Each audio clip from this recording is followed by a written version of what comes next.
Hello, hello, hello. Por que conhecer o funcionamento interno do seu organismo, do seu sistema, impacta diretamente nos seus resultados?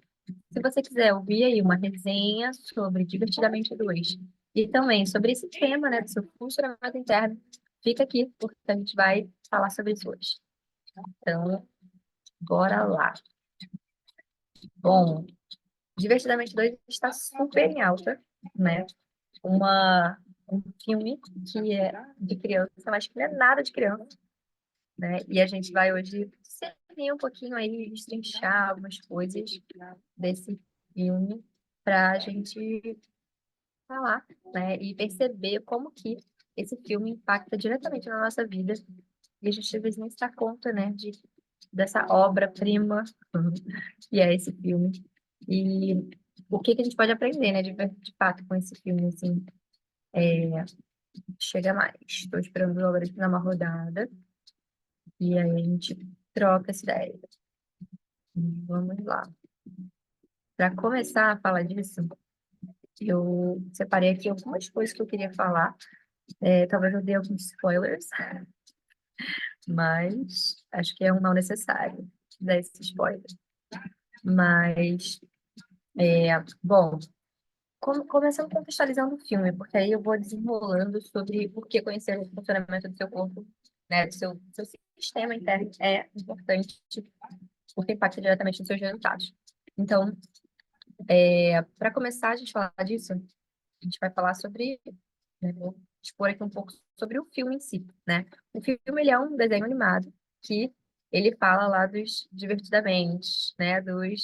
Ah, dos que, na verdade, né, são as cinco emoções ali no centro, né, de comando. Esse foi o primeiro filme. O primeiro filme falou sobre isso. E esse segundo filme agora, ele trouxe novas emoções, né? E aí, é, o que que é a primeira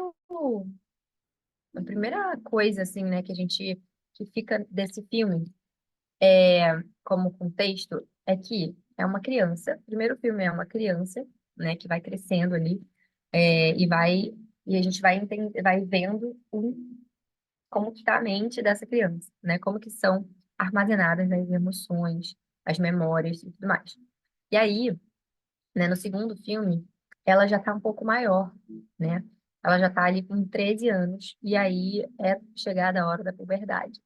Essa é o grande spoiler do filme. Então, é por isso que chegam essas novas emoções, porque é, chegou um novo momento, né, da vida dela. E aí, o que que acontece?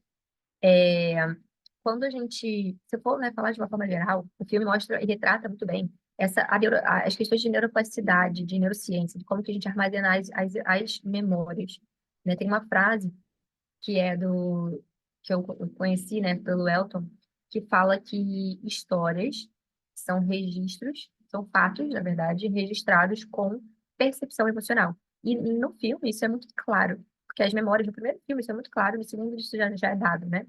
Mas no primeiro filme, a mesma situação, ela é retratada de maneira que, quando ela vira uma memória, é como se ela ficasse imprintada uma única emoção ali. Até que chega um dado momento na primeira parte do filme que é, a Riley, ela relembra as memórias dela ali, e quando ela vai ver, ela mesma percebe que, nossa, pera, mas tinha um lado bom da história e um lado ruim. Então, não era só alegria, nem só tristeza, nem só nojo, né? Então, é, essa é a grande percepção do primeiro filme, né? Das emoções. E agora, nesse segundo filme, que é, as cinco emoções primordiais, elas já são dadas, né? Então, alegria, raiva, medo, tristeza e nojo. Alegria, raiva, medo, tristeza e nojo. Isso. São as cinco, nojinho, né? Que chama. São as cinco emoções básicas, né? E aí, quando chega a puberdade, então, vem mais, né? São é, quatro novas emoções, que são, não, são cinco novas, né? A ansiedade, a inveja, o tédio e a vergonha. São quatro. Essas quatro novas emoções, né, que chegam com a puberdade, né, a ansiedade, ela é a que toma conta ali mais do, da sala de comando. E aí, são muitas reflexões dentro disso tudo, né? Sei lá, vou tentar não dar alguns spoilers, assim, mas é uma percepção sobre o filme, assim, né? Que uma das coisas que acontece muito nesse filme é a percepção de suprimir, né? De não expressar as emoções. Então, a alegria, quando ela tá ali na sala de comando, tem um mecanismo da sala de comando que é mandar as emoções, tipo assim, as memórias do dia que não foram boas, ela manda para um lugar do, tipo assim, do inconsciente, só que é uma pasta, é como se, é o que eu chamo, né, nas minhas teorias aqui, que são as pastas zipadas, que a gente pega aquela memória e joga para uma pasta zipada do nosso inconsciente, tipo assim, não abrir nunca, jamais. E aí ficam lá, armazenadas várias memórias que você não quer ver, né, que você não quer dar conta daquilo ali, e aí você acha que mandando para esses lugares, você consegue acabar com elas, né? São as lembranças ruins. É, Só que lá tem um bando de memória que está oculta, mas que influencia no seu comportamento. Porque, afinal de contas, não tem fora, né? Não existe jogar fora alguma coisa. Então, acaba se caindo numa moralidade de, tipo, certo e errado, de uma prisão. É como se a gente fosse se aprisionando dentro de nós mesmos, dentro desse mecanismo que a gente vai jogando as memórias ruins para longe, né? Então, é importante entender, né, dentro de tudo isso também, que cada emoção importa. Então, antes das cinco primeiras emoções, as primárias, né? Então, alegria, tristeza, raiva, nojo e tristeza, nojo e alegria, raiva, tristeza, nojo. Gente, eu acabei de falar. Tristeza, nojo. Deixa eu ver aqui. Bom, enfim, são as cinco primárias, né? Gente, agora eu me esqueci. Falei, e esqueci. Enfim, as cinco emoções primárias, elas são muito importantes na medida do possível, né? Na medida que precisa ser que precisam ser sentidas, né? Então, quando você suprime a raiva, ela também fica possessa. Tem vários momentos também que a alegria não quer deixar a tristeza chegar perto da mesa de controle. Mas quando ela faz isso, peraí que eu tô vendo aqui só para confirmar. Ela acaba interferindo na vida da Riley de uma forma que acaba ferrando ela, mais do que ajudando, né? Então a alegria quer ajudar de toda forma, mas acaba piorando a situação dela, né? Esse é o ponto. Peraí, ó. As cinco. Peraí. Gente, perdi aqui o negócio. Esqueci. Não é o dois. O dois são as novas. Mas, enfim, o ponto é que, o que eu quero trazer aqui de compreensões, né? É que toda emoção importa. Então, desde as cinco primárias, depois, quando a gente vai ganhando a consciência, né, de 0 a 7 anos, é quando a gente cria as nossas crenças de identidade. Então, elas estão muito relacionadas com é o medo. Esqueci do medo. Então, alegria, tristeza, raiva, medo e nojo. É, Elas estão muito associadas, as primeiras crenças, né? As primeiras crenças de identidade, elas são formadas de 0 a 7 anos. E então, elas estão muito associadas a essas primeiras emoções, assim. Dos sete, vou voltar. Então, dos 0 aos 7, a gente está muito na nossa esfera da mãe, que é a esfera em que a gente está nas esferas muito das emoções. Então, realmente é o que eu falei antes, que as nossas memórias, elas são imprintadas com apenas uma emoção. Então, assim, você estava lá, vou dar um exemplo da Riley, estava lá andando de patins, jogando hóquei. E aí ela estava muito animada e feliz porque ela tinha conseguido ficar de pé, 0 a 7 anos, né? Vai, tipo, conseguiu ficar de pé e tudo mais. E aí, quando ela olha pro lado, ela tá muito alegre, quando ela olha pro lado, estão os pais dela discutindo. Então ela fica triste. E aí ela se exclui, vai lá pra árvore. E quando ela é, registra essa memória ela fica registrada é, com a memória da tristeza ou com a memória da raiva, mas é uma emoção só. E aí, depois de um tempo, no decorrer do filme, que ela também vai crescendo, ela olha de novo para essa memória e percebe que, como eu falei, histórias são fatos registrados com percepções emocionais. Então, quando ela revê aquela memória, ela percebe que, na verdade, ela estava super feliz, os pais também estavam super felizes com ela, só que eles estavam discutindo porque eles estavam passando por um perrengue financeiro. Então, tipo assim, caramba, né, foi um segundo ali que ela registrou aquilo como uma percepção emocional de tristeza, mas na verdade era uma situação feliz, que ela estava com os pais, ela estava conseguindo fazer o rock dela e tudo mais. Então, isso já ficou no primeiro filme. E aí, ou seja, dos 0 a 7 anos, voltando para a neurociência, 0 a 7 anos, os registros que a gente tem das histórias são de percepções emocionais muito ligadas às nossas emoções primárias. Dos 7 aos 14, ou seja, período da esfera da mãe, que eu tô em emoção total, água, yin, tudo mais. Dos 7 aos 14, já é um momento em que eu tô na esfera do. A gente passa pela esfera do pai, a esfera do masculino, a esfera de que? Do limite, ou seja, as mulheres se entendem como mulheres, né? As meninas se entendem como meninas, os meninos se entendem como meninos. Então, existe uma separação, uma dualidade entre eu e o outro. Então, você já começa a perceber o mundo de uma maneira diferente. Mas ainda assim está numa camada de emoções. Mas você já começa a se relacionar, né? As crianças vão para escola, né? Tem coisas de menina, coisas de menino, né? Meninas têm pepeca, meninos têm pintinho. Tipo assim, tem uma separação nisso. E dos 14 aos 21, que é o terceiro sepênio, é quando entra o segundo filme, que é o Divertidamente, que entra outras percepções. Então já não é mais eu e o outro, é eu com o mundo. Então, é, a, é bem ali, né? Entre 14 e 21 é aquele momento que você tá o quê? Final da escola, né? Começa a ter mais responsabilidades, as mulheres passam por um ritual de passagem de começar a menstruar, né? Por mais que seja muito nova, a menina vira mulher nessa fase. Então, outros hormônios realmente entram no jogo e as emoções também, né? Então, é, no filme do Divertidamente, por que que é tão bonito ver aquilo? Porque é muito visual tudo que acontece, né? Então, quando a ansiedade vem, né? Aí vem a ansiedade, a inveja, a vergonha e o tédio. E aí, o reforço de que essas quatro emoções que teoricamente poderiam ser ruins, não são ruins.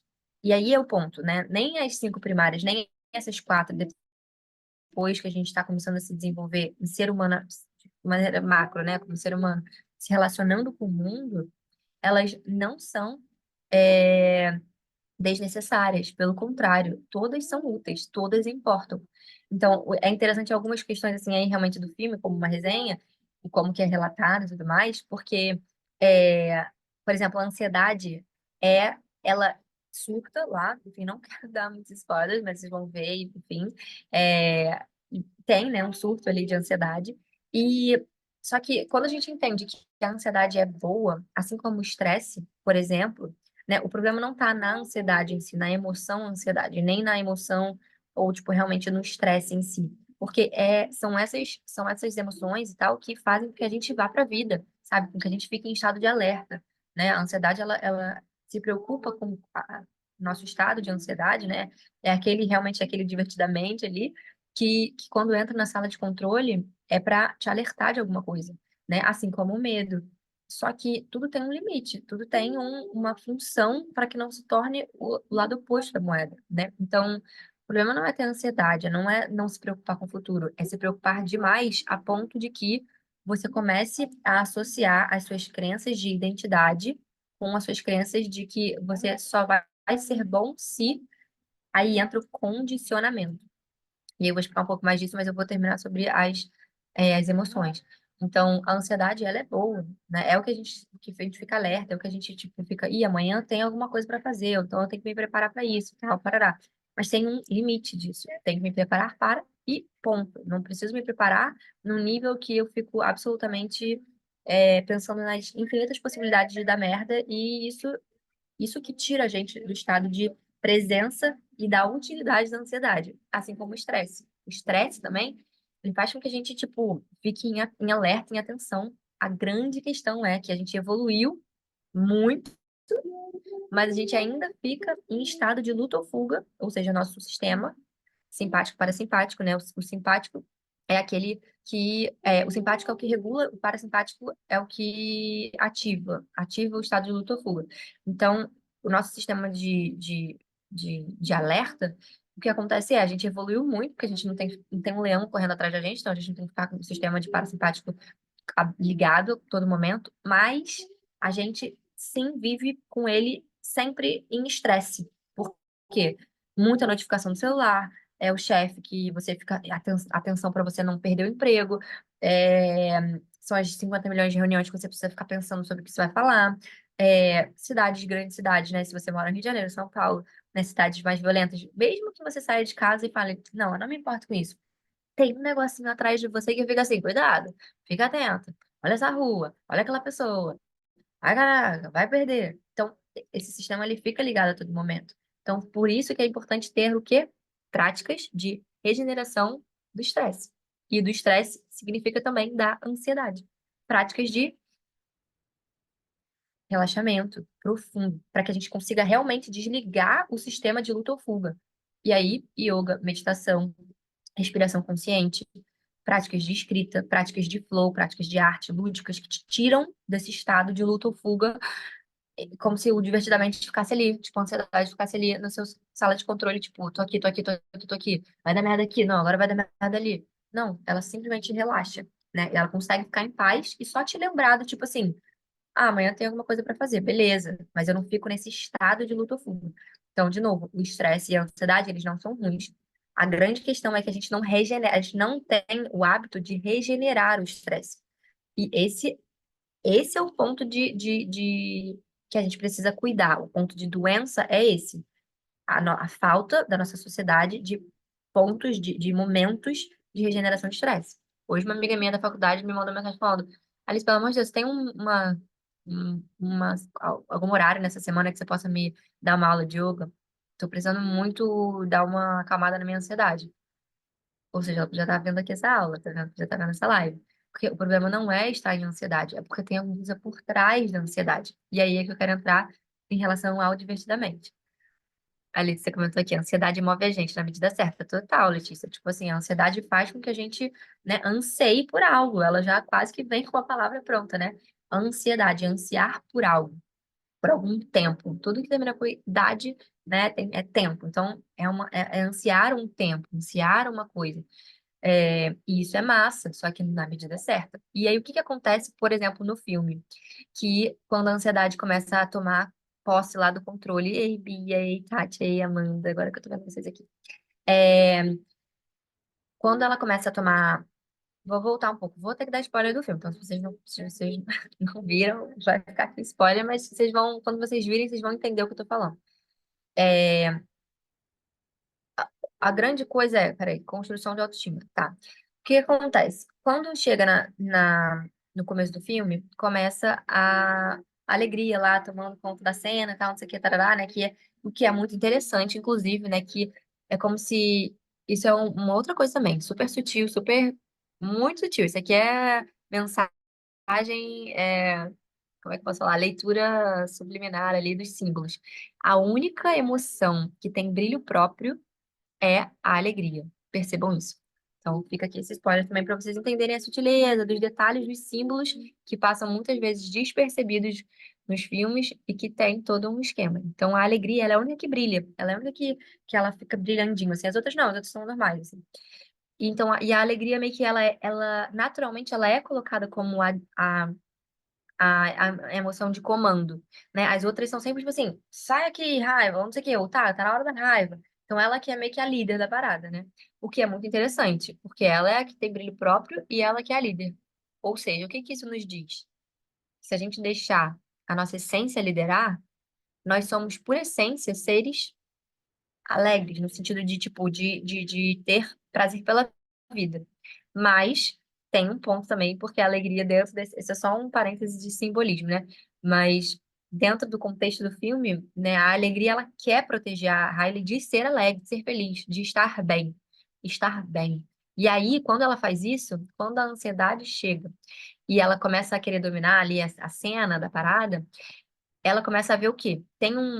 Dentro tem a sala de controle, tem as lembranças, que são as bolinhas, e aí tem uma coisa que fica atrás da sala de controle, assim, que é tipo uma árvorezinha, assim, que no começo do filme explica essa arvorezinha, ou seja, acontece uma memória boa no dia, aí a Riley não, aí a Alegria fala assim, e essa memória vai ser ótima, vou levar lá pro fundo do negócio. O fundo do negócio tipo, consciente, assim, isso aqui quero que fique registrado muito forte. E aí ela pega essas lembranças específicas do dia em que a Riley ficou feliz, ou que ela teve uma estima dela positiva, e ela joga lá nesse mar do consciente, que é realmente um laguinho, assim, tipo, um laguinho do consciente. Quando ela joga essas memórias no laguinho da consciência, formam-se, forma tipo é como se formasse um fio que ligasse esse lago da consciência com essa estima, com esse que na tradução é senso de si. Então forma uma arvorezinha assim, que é o senso de si, que é a da Riley. E aí ela fica muito feliz, porque aí enraise, né? Fica mais forte ainda esse senso de si. E quando ela tá lá embaixo, esses fios que ligam a estima dela, quando ela são tipo fios, assim, né? Como se fosse corda de violão, assim. Quando ela toca os fios, é, fala a lembrança, assim, sabe? E aí a lembrança, às vezes, eu sou uma pessoa gentil. Eu sou muito boa em hockey. Tipo, eu sou alguma coisa. É sempre uma coisa positiva sobre a identidade da Riley. Eu sou. Peguem isso e fica com isso, tá? Aí, o contexto externo que está acontecendo a Riley tá saindo da fase ali de ser criancinha e tá indo e ela recebe um convite da treinadora de hóquei dela para ir fazer um treino com a galera da faculdade. Tipo assim, para ela começar a entrar, né, nos processos seletivos lá da faculdade. E aí, o que que acontece? As duas melhores amigas da Riley, elas não vão ficar mais na mesma escola que ela, do high school. Na verdade, não é faculdade, é tipo high school, né? Ensino médio. E aí a Riley já começa a mudar as emoções ali dentro. Começa a vir uma tristeza, começa a vir ela começa a suprimir as emoções e tudo mais. E vai mandando, e aí a alegria fala: vou mandar isso lá para as pastas e padas, que é aquela, quando ela manda as, as, as lembranças ruins para um lugar, tipo assim, esquecer. Aí é um monte de lembranças, tipo assim, esquecer essas lembranças. Que seria o lixão ali do nosso inconsciente. E aí, quando a Riley chega no, no, para fazer o treino, ela tem uma menina lá que ela acha muito foda, que é tipo a top do time, e ela fica assim, ansiando pra querer fazer amizade com ela. E aí é esse momento que chega a ansiedade ali no jogo. Que, cara, gente, um parênteses aqui, que é dublado pela Tata Werneck. Que, tipo assim, ela é a personagem. É muito bom isso, porque é muito maravilhoso, porque é muito parecido com ela. E aí, quando chega a ansiedade, ela começa a quebrar algumas crenças da Riley criança. Então, qual que é o rolê aqui? O que a gente enxerga no mundo, né? Ou seja, o que a gente acredita está associado às nossas crenças. Quanto mais a gente repete isso vai virando o nosso paradigma. Ou seja, esse senso que eu tenho de mim e até do mundo. E como eu enxergo as coisas. Então, quando a Riley começa a menina, a fodona do time, começa a se associar com ela, começa a olhar para ela e querer ser amiga dela. E aí ela começa a ficar numa coisa, bem da puberdade, desse momento que precisando saber lidar com esse novo, que se ela começa a perceber que se eu for amiga da fulaninha, que eu esqueci o nome, da top do time, da popular, aí eu serei aceita. Aqui começa a treta do condicionamento. Então, no nosso terceiro setênio, que a gente está começando a se relacionar com o mundo de uma forma mais consciente e que a gente precisa pensar mais no nosso futuro, porque até aí dos 14 anos, você é uma criança, né? Então, somos uma criança. Então, a gente fica ainda esfera da mãe, esfera do pai. A partir dos 14 anos, a coisa começa a mudar um pouquinho a cena. A gente começa a realmente se importar com o que está acontecendo no externo, né? Então, é um momento em que a gente vai para o mundo de verdade. Você começa a ir para o mundo, vai para o mundo de verdade, não, mas começa a ir para o mundo. E aí começam o quê? Os condicionamentos. Se eu fizer isso, eu vou ser aquilo. Aqui que está o ouro da parada. Aqui que está o ouro da parada. Então, se antes as lembranças da Riley eram colocadas lá na self-esteem, né, no senso de si, através do eu sou alguma coisa, sei lá o quê? Eu sou boa, eu sou corajosa, eu sou uma menina ótima, eu sou inteligente. Agora, as memórias, elas ficam adicionadas a um condicionamento. Vocês vão perceber isso lá no filme, eu quero trazer aqui mais o entendendo o funcionamento do nosso sistema interno, de como que a gente cria mesmo, né, a nossa percepção de si mesmo, tá? Pega isso. Quando começam as memórias atreladas a se eu fizer tal coisa, porque assim, no filme o exemplo é, se eu, como é que é? É assim, ó. Ah, se eu ficar amiga do melhor atleta do time, então eu vou ser aceita no time. Se eu conseguir passar no teste pro time, eu vou ter amigos depois. Se eu fizer 3 gols no jogo, eu vou ser chamada pela treinadora. Então você começa nesse estado da vida ali, nesse estágio, pela Riley ali fica muito claro, a gente começa a condicionar o nosso senso de valor pela percepção do que a gente acha que o outro vai querer que a gente seja para que a gente seja quem a gente é. Olha a treta. Entende? Aí mora o condicionamento. E você começa, né? Nós começamos a agir no mundo através de uma percepção errada. E aquela self-esteem da nossa essência, eu sou potente, eu sou corajosa, eu sou inteligente, que é a né, dos primeiros anos da sua vida, começam a ficar esquecidos e eles vão embora. Na verdade, eles quebram.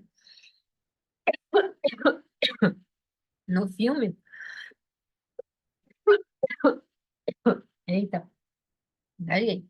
Falando merda ou tô falando coisa muito séria que realmente é isso aqui. É isso que acontece.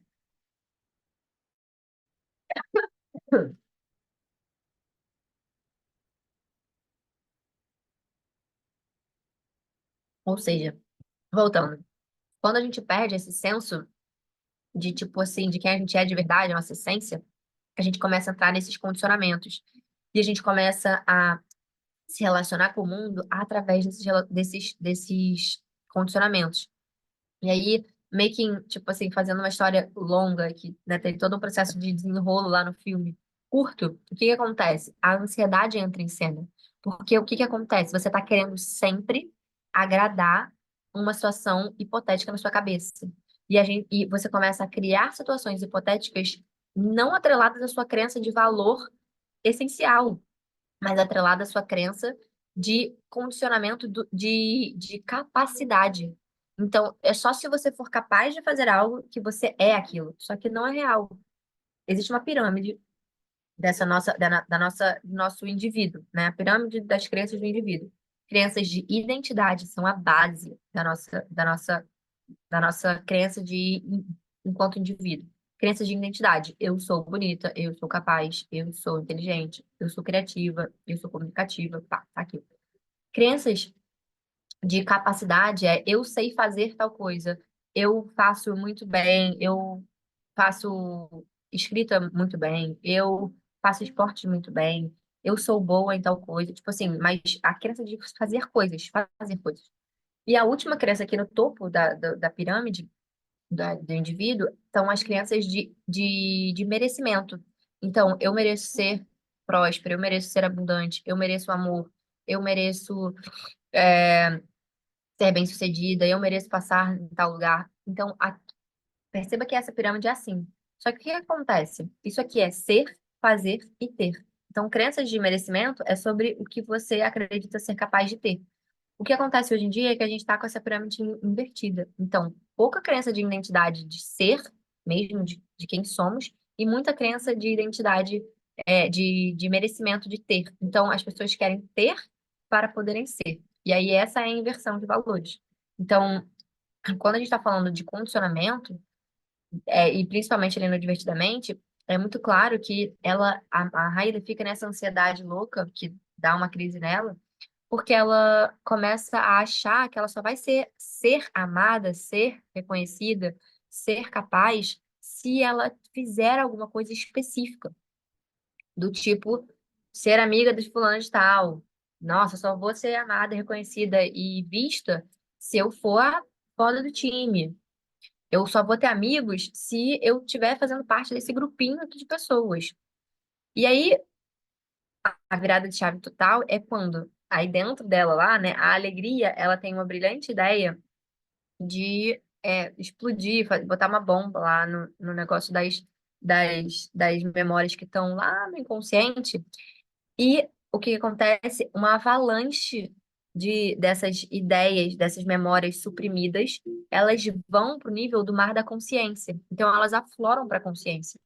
E quando elas afloram para a consciência, o que acontece?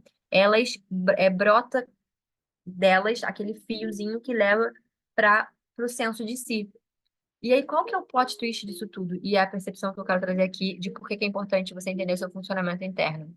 É só quando você abre a porteira do seu inconsciente, ou seja, joga a luz para o que que é esse monte de coisas que você está tentando suprimir, tipo assim, não quero olhar mais para essas memórias, é passado, eu não quero mais olhar para isso.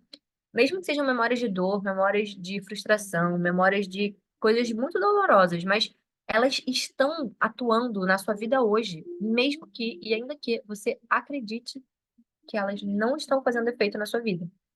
Entende?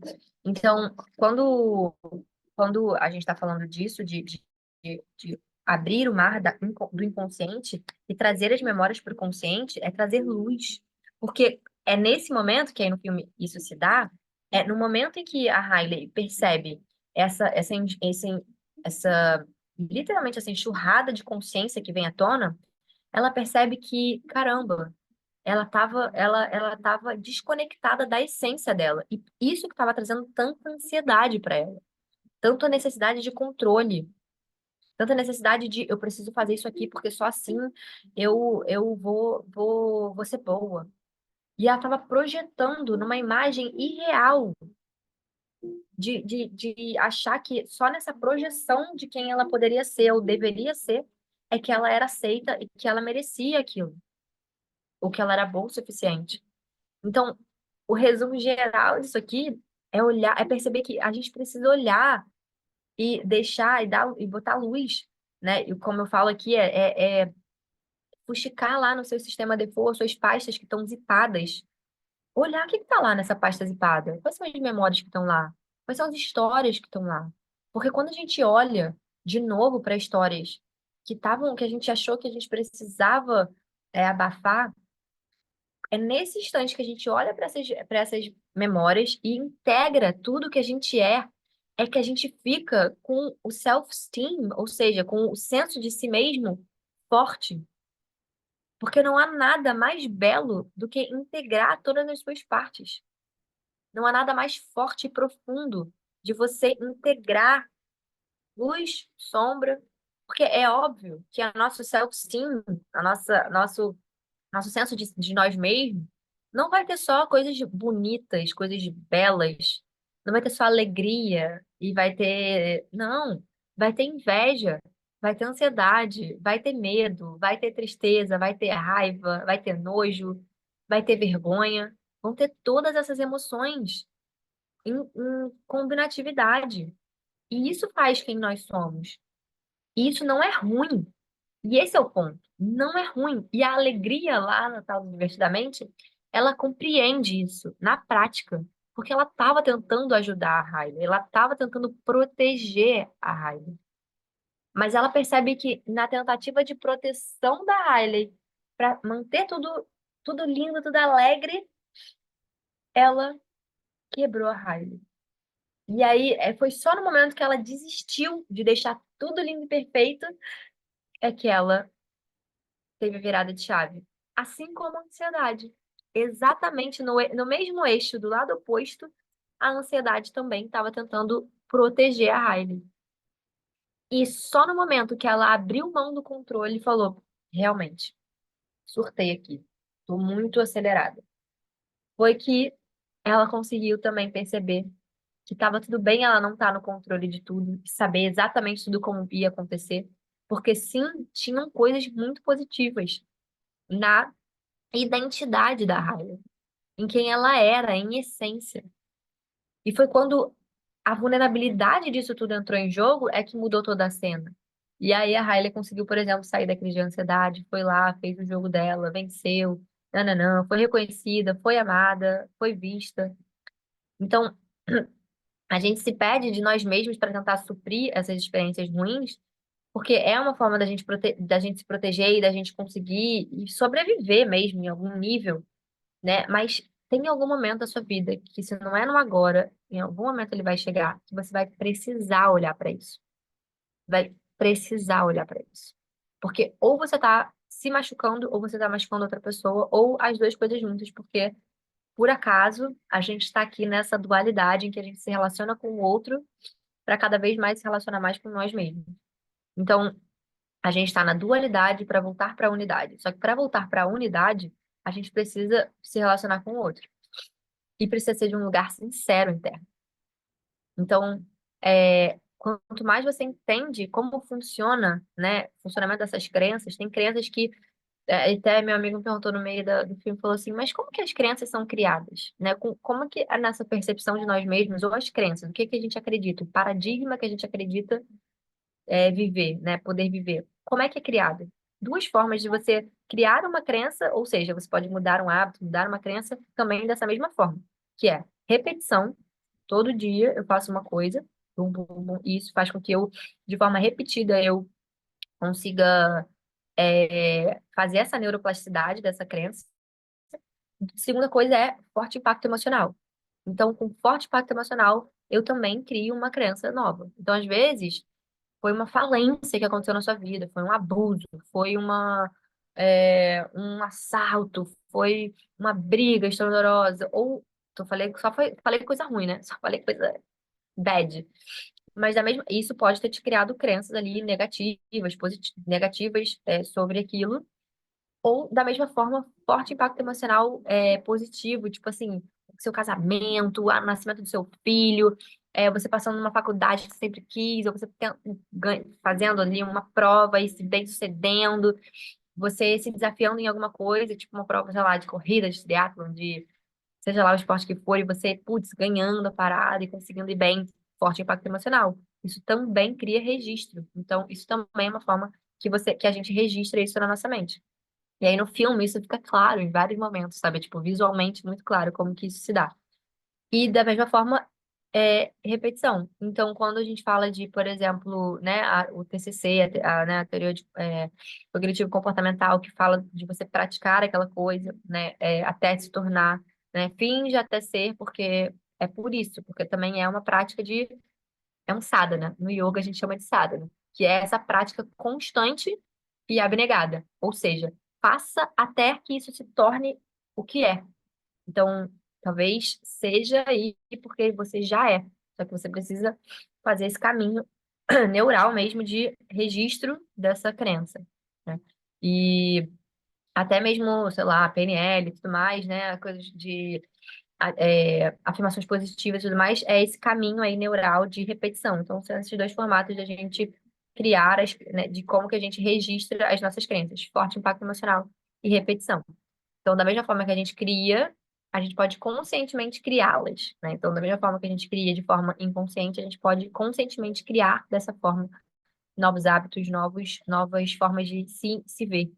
Mas a gente vai precisar olhar porque está escondido lá atrás, numa ilusão que a gente tem de que a gente tem como jogar fora as nossas memórias. Não, isso está lá no passado, isso não me assombra mais. Bullshit. Está te assombrando todos os dias e você não está se dando conta. Como diria Nem sei, vou atrelar a Einstein, mas eu não sei se foi Einstein. Não, foi Freud. É, é, até que você, vou parafrasear, até que você não olhe para o seu inconsciente, ele estará regendo a sua vida e você chamará de destino. Não é destino. Não é destino. É simplesmente seus paradigmas. É o seu paradigma na prática. Eu acredito nisso, então eu enxergo isso, ou então eu reforço isso. As situações da minha volta reforçam a minha crença de rejeição, a minha crença de incapacidade, a minha crença de não merecimento. As situações da minha vida reforçam essa crença. Até que eu mude a crença. Até que eu olho para a crença e falo, caraca, eu realmente tenho essa crença aqui. Ah, olha, a situação acontecendo de novo. Então eu vou agir diferente para que novos resultados cheguem, para que novas crenças sejam formadas na base da sadhana, da repetição, da prática abnegada, né? Constante e abnegada. O que mais que eu quero deixar aqui também? Isso me veio também ontem, enfim, e veio hoje com reforço, no caso, que é a síndrome da Salvadora, que tem a ver com isso também, né? A síndrome da Salvadora é a tal coisa que a gente vê muito, que é querer cuidar do outro, querer salvar todo mundo para não ter que salvar a si mesmo. Então, isso é uma outra forma lá que tá um pouco no vídeo, tipo assim, não tá lá no Divertidamente, mas que se relaciona com isso também, que é essa percepção de não, eu vou ficar olhando para o outro, para o problema do outro, vou salvar todo mundo, numa vã necessidade de ser aceita, reconhecida e amada. E quando você está fazendo pelo outro, você não tem tempo de fazer por você. Então você não está nem olhando, conseguindo olhar lá as suas memórias esquecidas. Eu estou salvando o mundo. Estou sendo muito útil. Sim, sim, não, não. Né? Porque tem gente que nem pediu tua ajuda e tu tá querendo salvar a pessoa. Então, fica pesado para você atender cliente nessa postura interna em que você está querendo salvar os outros. Aí você pega a responsabilidade do seu cliente todo para você. E aí, qual a parte que o seu cliente também entrega, né? Ou no seu trabalho, você pega todo o trabalho para você e você fala: o meu chefe não me reconhece, a minha chefe não me reconhece, a minha equipe não me... Por quê? Tá fazendo coisa que não é tua, né? Então, a síndrome da eu resolvo tudo. Deixa comigo. E aí ninguém te reconhece, ninguém reconhece seu trabalho, porque você não deixa que os outros se responsabilizem também pela parte que lhes cabe, né? Então, a solução disso é ter um posicionamento interno firme, de aprender a colocar limites, principalmente os limites internos, os limites para si mesmo. Essa parte aqui não me cabe.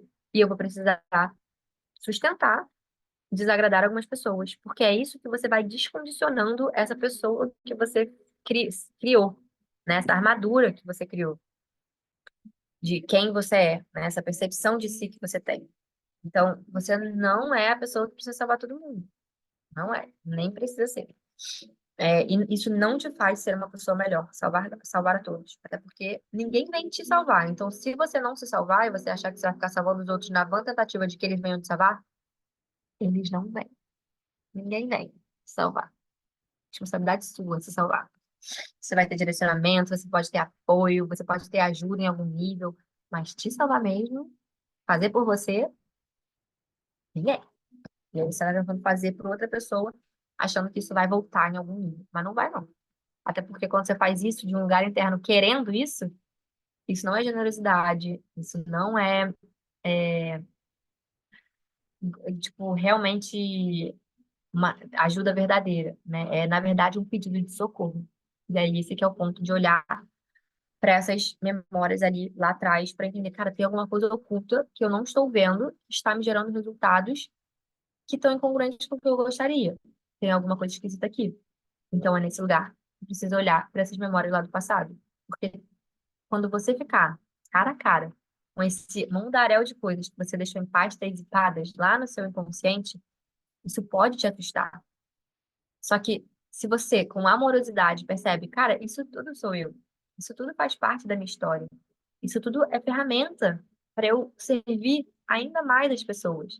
Mas servir as pessoas, não querer fazer por elas, mas contribuir com o mundo, criar no mundo, através desse lugar, dessas sombras que estavam lá atrás, que agora já não são mais sombras, elas estão, e assim, camadas e camadas disso, né? Às vezes a gente olha uma camada e fala, agora eu vejo. Aí quando você vê, aí você vê que tem uma camada mais profunda.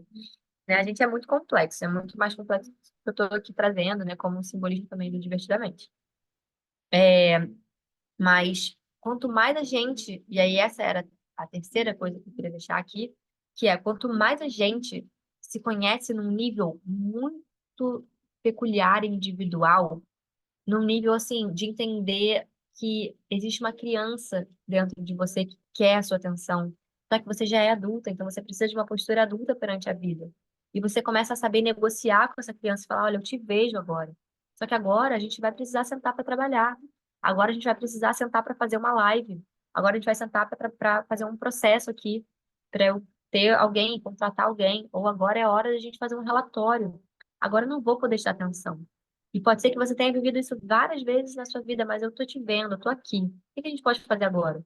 Vamos fazer o seguinte: a gente vai dar uma volta, dar uma esparecida, pegar uma água, sentar e fazer. Isso é saber se conhecer. Saber se conhecer também é saber que tal dia, mulheres, né, principalmente, tais e tais dias do mês, né, naquele período ali, você vai estar com o hormônio, tipo, zoado, velho. Você vai estar numa pulsão de morte, você vai estar querendo, tipo, cara, não quero fazer nada. E vai parecer que nada que você fez antes fazia sentido. Ah, tô me sentindo perdida. Não, amor, qual é o tempo da tua, qual é a tua, na tua mandala ali lunar? Em que fase você tá? Vamos falar disso? Que aí é se conhecer de verdade. Saber que não é. Espera uma semaninha para ver se vamos dar uma acalmada, se recolhe mais, produz o que você conseguir, porque semana que vem o negócio vai estar diferente, sabe?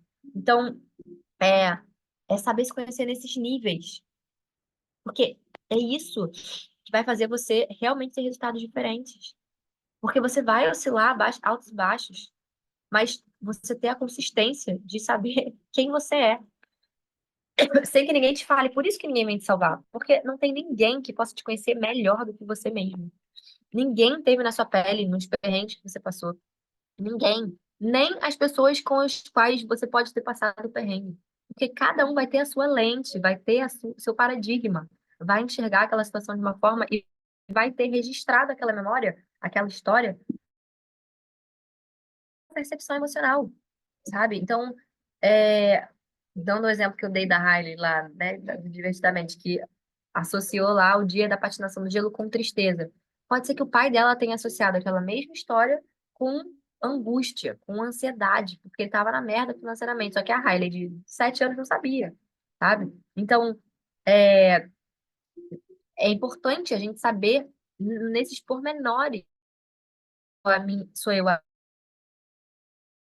na, em alguns momentos, quando é para estar numa CLT, eu tô ali na adulta.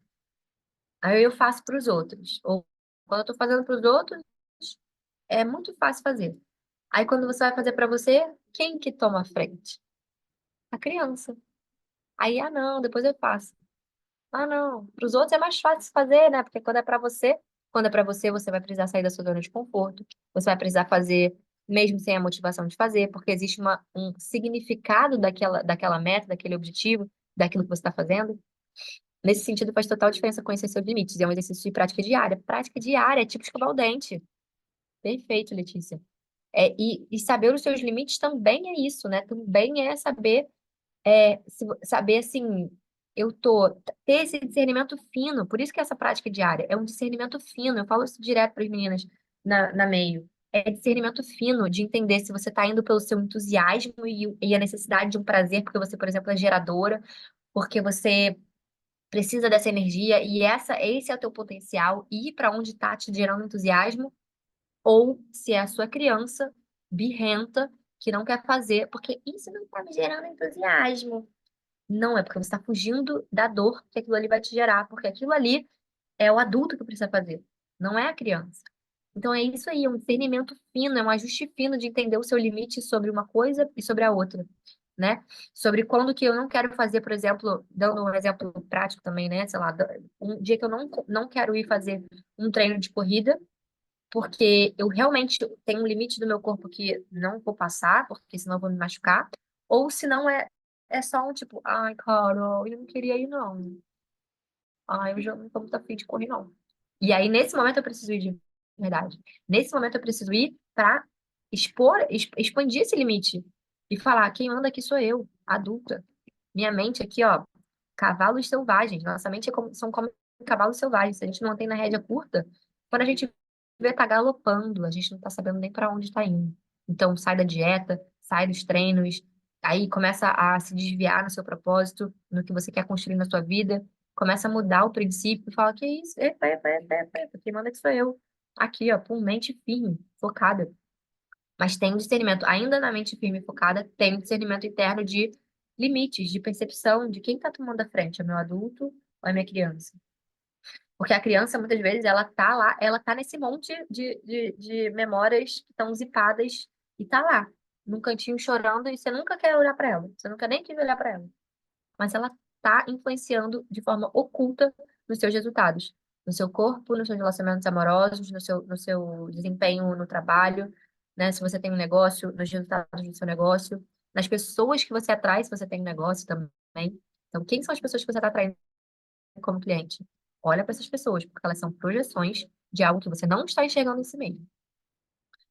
Pode ser bom, pode ser ruim, né? Pode ser bom, pode ser ruim. Como tudo na vida, uma moeda aí de dois mundos. Mas acho que é isso, assim, em relação a se conhecer, isso é muito importante, né? Saber, olhar para essa criança que habita em você e saber negociar, né? A vida pode ser leve, mas tem coisas que precisam ser feitas. Então, não quero treinar, mas se eu não for 2 dias seguidos, eu vou começar a mostrar para minha cabeça, tipo, faz aí, comanda isso aí, né? É, deixa eu ver aqui, eu tenho em mente, não, não, não. É isso. Alquimia na prática é treinar algo através do corpo para acessar a mente e essas novas camadas do ser humano. Então, conhecer a si, né, o seu funcionamento e tudo mais, é um lugar que a gente precisa estar sempre olhando para a gente conseguir novos resultados, resultados mais potentes, mais alinhados com essa essência. Quando a Hailey descobre, ela faz vem com a consciência, né, e ela tem uma nova árvorezinha lá do senso de si é criada, cara, ela muda. Isso é muito isso é uma percepção simbólica muito foda também. Porque quando ela era garotinha, era uma árvorezinha. Aí a ansiedade chegou, puberdade, não sei o quê. Aí quando a puberdade chegou, quebrou esse senso de si. E aí começou a criar ali a árvorezinha da ansiedade. Então era uma árvorezinha toda laranja, que é a cor da ansiedade. Quando vem essa enxurrada de memórias do inconsciente para o consciente e se criam, se percebe um novo senso de si, cria-se uma árvore que vai mudando. Isso é muito foda, agora que eu me lembrei disso. Ela vai mudando a árvore. E essa é a percepção de uma boa autoestima, de uma autoestima construída em bases sólidas. Quando você tem esse despertar e fala, cara, pera, processo de autoconhecimento, de autodesenvolvimento. E você tá firme, porque se a pessoa chega pra você e fala, tipo, se a pessoa chega pra mim e fala assim, cara, seu cabelo azul tá horroroso. Eu falo, ué, mas meu cabelo nem é azul. Eu vou cagar pra isso, porque não me reconheço nisso. Então, tanto faz. Só que se a pessoa chega pra mim e fala assim, caraca, seu cabelo tá uma merda, hein? Se eu achar que meu cabelo tá uma merda, eu vou me reconhecer nessa crença. E isso vai me afetar. Isso vai fazer com que eu fique, tipo, pode ser que me abale. Só que se você tem uma self-esteem, que você sabe que você tem luz, que você tem sombra, que você tem caos, que você tem bênção, que você tem luz, cara, por que que você vai pegar pra você coisas que, tipo assim, pode crer realmente, meu cabelo é porque ele é de praia, né? Às vezes ele fica meio assim, mas daqui a pouco eu faço uma hidrataçãozinha, tá tudo bem. É outra percepção sobre si mesmo. É uma percepção holística de que eu tenho pontos positivos e eu tenho pontos negativos. E isso faz ser quem eu sou. E isso faz com que eu me motive, inclusive, a ir buscar novas coisas. Aí me envolver. Me envolver, ou seja, tirar o envolvimento de camadas que me impedem de enxergar a realidade. Porque, em essência mesmo, a gente é um ser ideal, um ser único. Mas, assim, muitas camadas aí para a gente chegar nessa identidade de essência, né? Então, muitas encarnações, talvez, para a gente conseguir evoluir ao nível de tocar para subir e nunca mais voltar, né? Ou seja, se unir mesmo com o todo. Mas é o ideal que a gente está caminhando. A gente está caminhando na dualidade para chegar na unidade. E a gente precisa, nessa prática diária, como escovar o dente, de limpar. Por que que a gente faz isso com a nossa placa no dente e a gente não faz isso no nosso dia a dia? Todo dia a gente escova o dente para o quê? Tirar a sujeirinha da placa, né? Que vai. Se a gente fica 3 dias, 4 dias, 5 dias sem escovar o dente, uma placa de coisa aqui, de sujeira no nosso dente. É isso que acontece quando a gente não faz esse momento de conexão de sync com esse espaço vazio, em que tudo pode vir a acontecer, em que eu tô atenta, a ansiedade está calma, a inveja está lá pequenininha, quieta, a alegria está ali, a raiva está controlada, cada um está no seu rolê de boa. E aí eu tenho um tempo para as emoções chegarem no centro de controle. Não é pá, é tipo, é mais neutro, até a alegria, inclusive. E pode parecer que isso fica meio, ai, que chata essa vida, que as emoções não estão no picos e vales lá, com um delta gigantesco de diferença. Mas é nessa percepção de encontrar o meio do caminho, um pêndulo, nas polaridades, a lei da polaridade, a lei universal da polaridade. Quando a gente tem um êxtase muito grande, a gente vai para o outro lado da polaridade, porque é a lei do pêndulo. Então, se você fica lá no êxtase maravilhoso, não sei o quê, aí bebe pra caraca, não sei o quê, tarará, e fica e vira a noite no dia seguinte, o que que acontece? O pêndulo vai para o outro lado para compensar, é a lei da compensação. Então, para compensar, a gente vai para outra polaridade, quase é uma depressão pós-bebedeira, entusiasmado, nananana. Aí é ressaca, você fica lá, parece que vai morrer, para compensar. Então, quanto menos a gente vai para os extremos das emoções, mais aqui, ó, em serenidade, em santocha, em contentamento, em presença, em graça, em leveza, a gente fica na vida. E esse é o nosso desafio aqui, de estar se empreendendo com essa intenção de trazer o nosso melhor para o mundo, conectar nesse lugar de essência e permitir que o outro também se conecte e poder, em sendo quem você é, libertar o outro para ele ser quem ele é, poder criar no mundo que ele acredita. Então, dentro de todas as coisas que eu queria deixar aqui, é que a gente possa se descondicionar, que a gente possa se permitir esse descondicionamento, porque, em verdade, e aí, não para casa, né, no caso, fui tirar uma cartinha antes, saiu exatamente essa carta aqui, como a base. Talvez você esteja sendo criada como ovelhas, e, na verdade, você é uma leoa, você é um leão. E aí você não está vivendo a sua essência. Você não está vivendo todo o seu máximo potencial, porque você está excluindo uma grande parte sua que você julga pela sociedade, enfim, né, por tudo que nos foi sendo passado, que essa parte é ruim.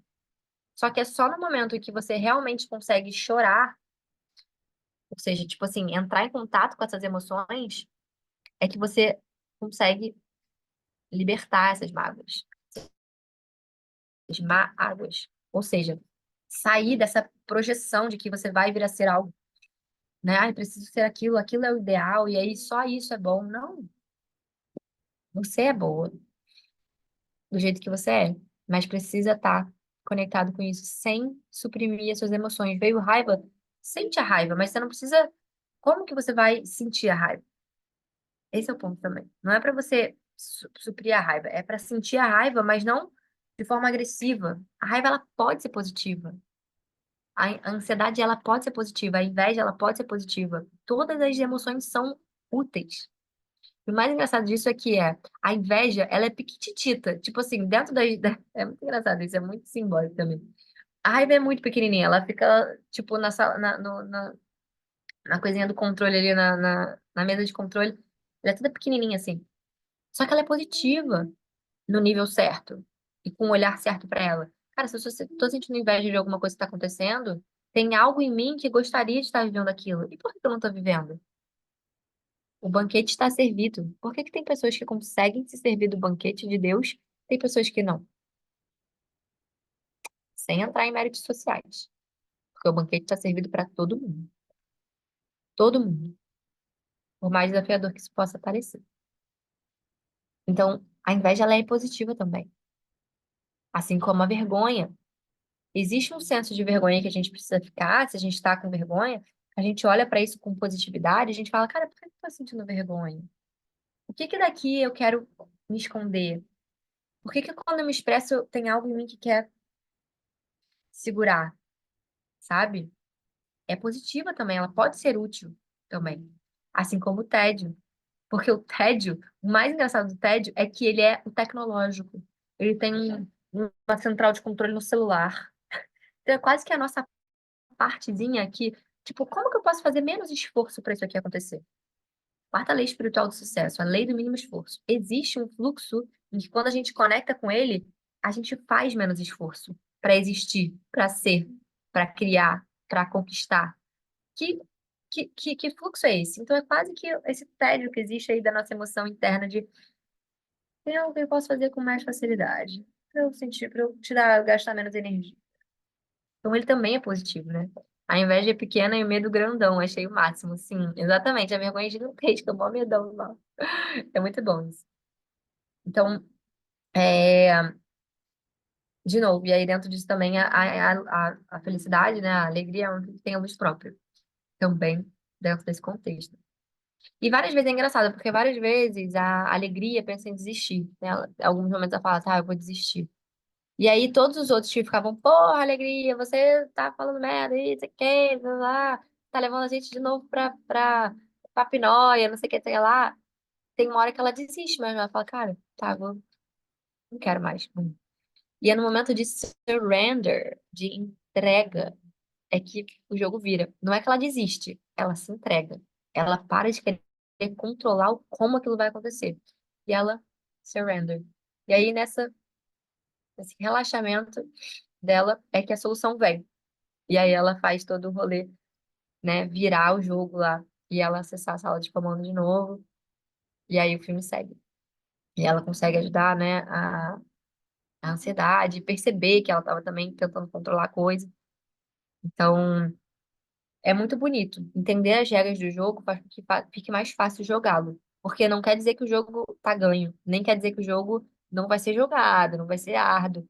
Mas você percebe as situações de uma maneira diferente. Hoje a minha cliente falou, cara, só de na semana passada, nessa nossa na mentoria, você ter me falado e você ter me feito perguntas que me fizeram acessar o porquê que eu queria tanto colocar essas ideias de consultoria para empresas no mundo, só de eu acessar que eu queria, na verdade, salvar a empresa antiga da minha mãe que faliu, e aí agora eu queria servir as empresas para elas não falirem também, o lugar de intenção estava errado e por isso estava pesado.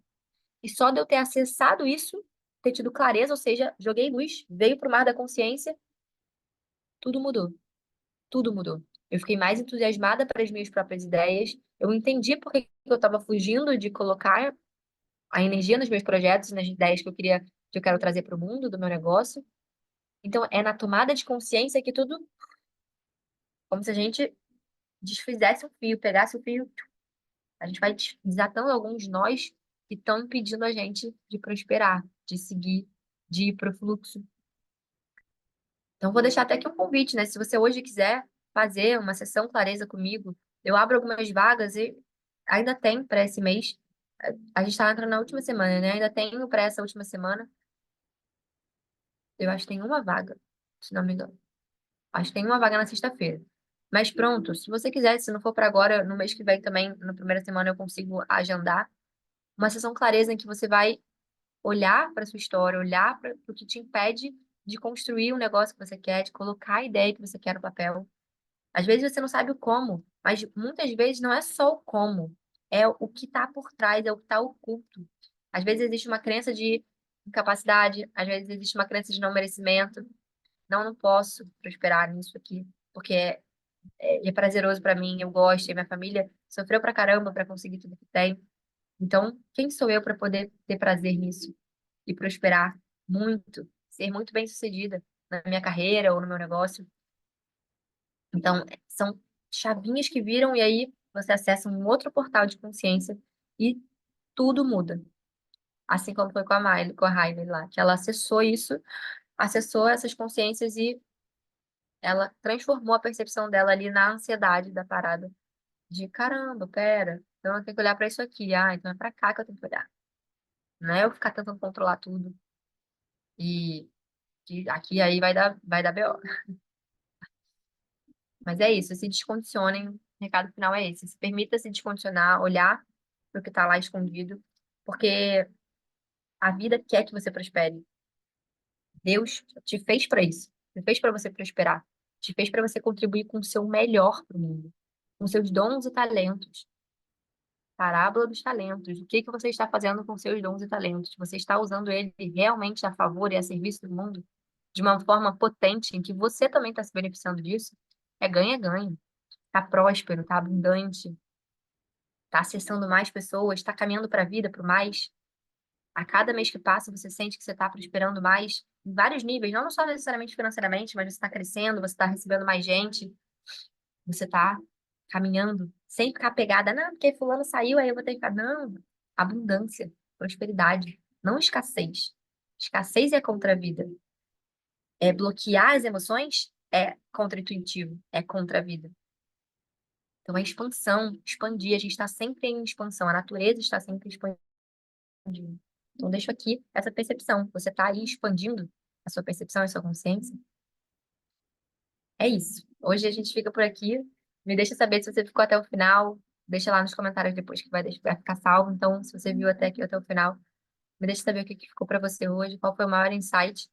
E se você sentir de se inscrever para uma sessão clareza, me manda lá no DM Clarity. Vou botar em inglês, porque aí vai direto para você a, a inscrição. O link para você se inscrever para uma sessão, tá? E aí, se tiver fit com a nossa egrégora, com o que eu sirvo, eu te chamo lá no WhatsApp, tá bom?